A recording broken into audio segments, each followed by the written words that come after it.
While some productions will likely resume now that the strike has ended, most will remain on hold until SAG reaches their own deal.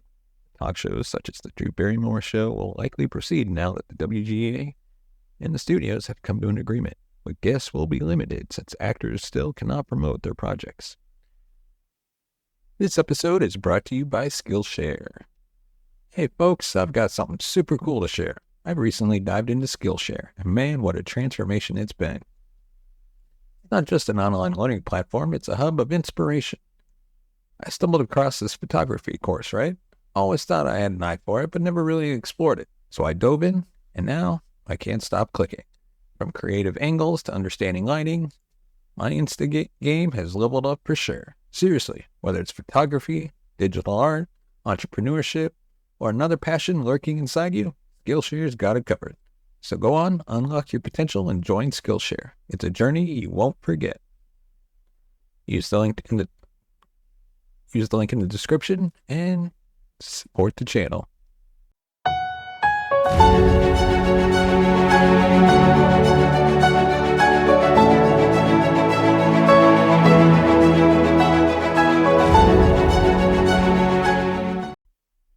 Welcome to the Cinema Gold Show. Before we dive into today's episode, we'd like to remind you to find us on Facebook, Twitter, or X, however you want to call it, and TikTok. Just search the Cinema Gold Show or use the links in the description. Of course, give us a thumbs up if you like the video, subscribe to the channel, that bell notification button to be notified of future videos. And as always, thank you so much for watching and listening. Starting off, we're going to dive into weekend box office results of 2023, which has become the worst box office weekend of 2023. Hiding a sequel number in the title isn't enough to make a film seem fresh. That's the message audiences send. Millennium Films, which produced Expendables at a reported cost of $100 million, the franchise's fourth film and the first since 2014, came in second place. It should have been an easy number one. Lionsgate reports an estimated gross of $8.3 million, but studio estimates suggest it will be closer to $8 million. Pre-weekend projections had this in the range of $10 million or higher, but truly awful reviews didn't help. Not every sequel bombs. The Nun 2 by Warner Brothers repeated for a surprising third week at number one. Last week it edged out Disney's A Haunting of Venice, also unexpected. New Line horror production with a budget under $40 million will head to a domestic total over $85 million. The nice win for Warner's, one that will put the film above DC Comics' far more expensive Blue Beetle and Shazam! Fury of the Gods. Warner estimates $8.4 million for The Nun 2 last weekend. In another close decision, it guessed $200,000 over the actual result. This week they have a margin of $100,000 to not be the lowest number one for the year. Current title holder is Magic Mike's Last Dance, which debuted to $8.3 million on the low-grossing Super Bowl weekend. This weekend's tentative total is around $52 million, the year's lowest. Year-to-date, the box office is up 26% over last year. Two other films made their top 10 debuts. Neon released It Lives Inside, the story of an Indian-American teen who confronts a demonic spirit who has possessed a classmate. It premiered at South by Southwest 2023 and received mixed reviews to open at number 7. Dumb Money expanded to 600 theaters from last week's 8th for 8th place. It grossed $2.5 million ahead of the much wider expansion. The slower release is intended to elevate word of mouth. Next week, we'll see if it worked. Its per theater 4,000 average is a bit below what Bottoms achieved in its second weekend with 700 theaters. With an estimated budget of $11 million, the MGM title will gross around $12 million. The reported Dumb Money budget is around $30 million. A Haunting in Venice dropped a third. Off 56% in its second weekend, it's faring better overseas, where it's grossed $46.2 million, but it's much below hopes. Barbie, boosted by some first-time IMAX dates, had the best hold. It remains number 5 off only 16%, even with home PVOD access as an alternative. Oppenheimer is in a virtual tie for 10th place with a 22% drop. Paramount's estimate for Teenage Mutant Ninja Turtles is only $5,000 lower. A limited IMAX Center reissue of Talking Heads, classic concert film Stop Making Sense, grossed $800,000 for the weekend and over $1.4 million, including Thursday shows. Prior to the A24 re-release, the 1984 film has grossed approximately $20 million for adjusted. So to recap, number 1, The Nun 2, followed by Expendables at number 2. Number 3 is A Haunting in Venice. Number 4, The Equalizer 3. Number 5 is Barbie. Number 6, My Big Fat Greek Wedding 3. 7, It Lives Inside. 8 is Dumb Money. 9 is Blue Beetle. 10 is a tie for Oppenheimer and Teenage Mutant Ninja Turtles Mutant Mayhem. And of course, if you have anything that we should have talked about, let us know in the comments section below. And if there's something we got wrong, let us know as well. And now on to our next topic, probably the biggest news of the week. WGA and studios have reached a tentative deal to end the writer's strike. The Writers Guild of America strike has come to an end, but SAG-AFTRA members remain on the picket lines. The Writers Guild of America officially went on strike back in May. Negotiations have continued between the WGA and the Alliance of Motion Picture and Television Producers. Yesterday, it was reported that negotiations were in the home stretch. Both sides issued a joint statement saying they met on Saturday for bargaining and would continue today. This comes after the studios claimed they had reached their best and final offer. After nearly 5 months, it was announced officially today that the WGA and AMPTP have tentatively reached a deal, effectively ending the strike. First reported by the Hollywood Reporter, exact details of the deal have yet to surface, but it's expected the agreement will be a 3-year deal. SAG-AFTRA officials officially went on strike alongside the WGA in July, which caused most productions in Hollywood to be put on hold. Many shows and films have been affected by the strikes as actors advocate for better residuals, protection from AI, and more. While some productions will likely resume now that the strike has ended, most will remain on hold until SAG reaches their own deal. Talk shows such as The Drew Barrymore Show will likely proceed now that the WGA and the studios have come to an agreement, but guests will be limited since actors still cannot promote their projects. Meanwhile, most productions featuring members will remain on hold. Of course, there are some that are probably still asking, why is SAG-AFTRA striking?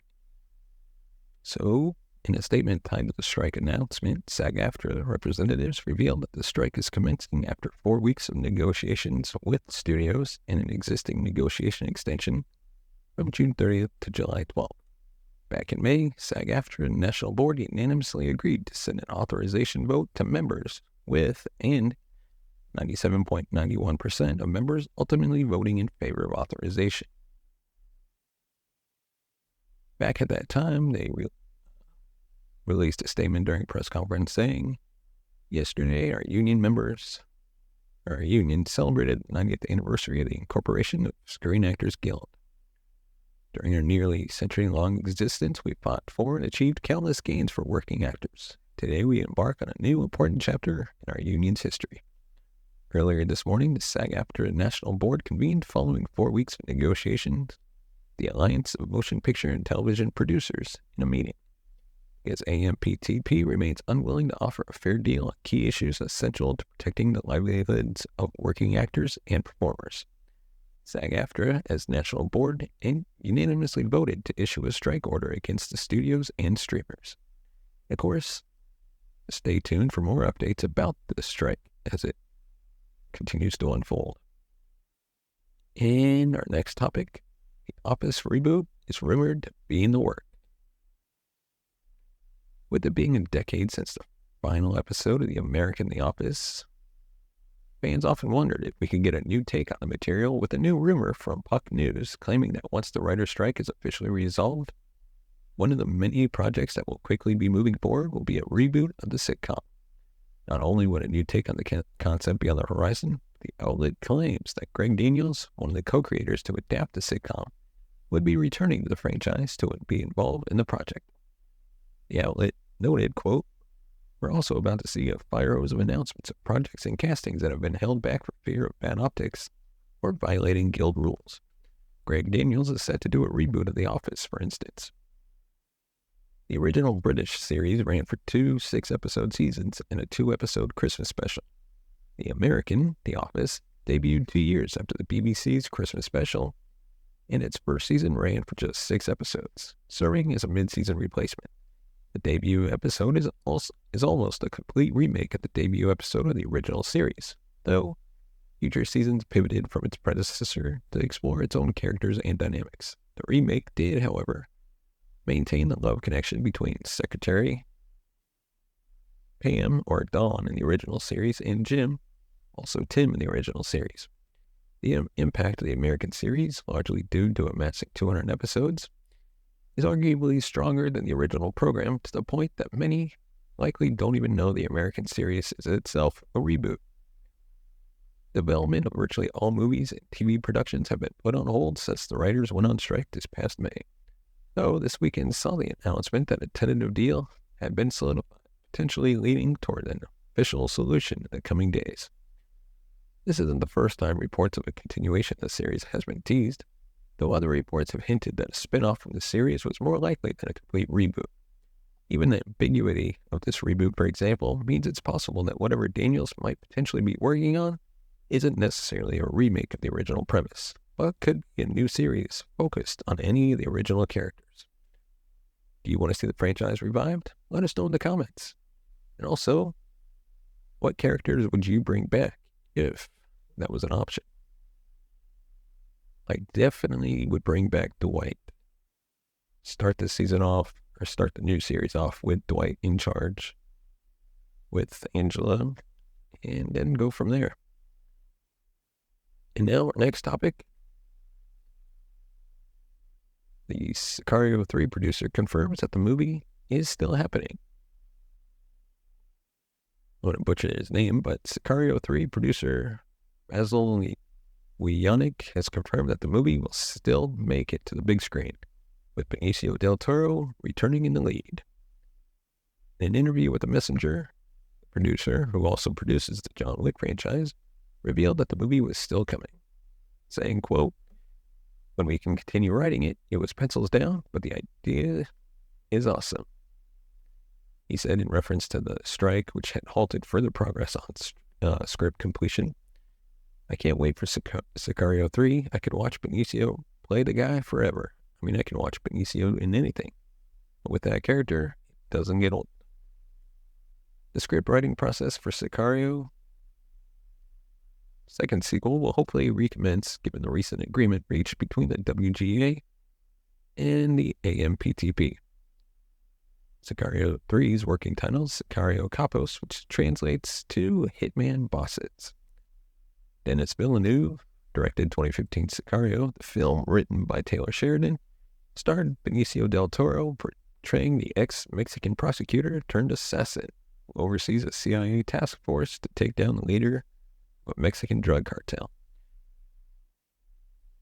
The ensemble cast included Emily Blunt, Josh Brolin, Daniel Kaluuya. Taylor Sheridan wrote the film.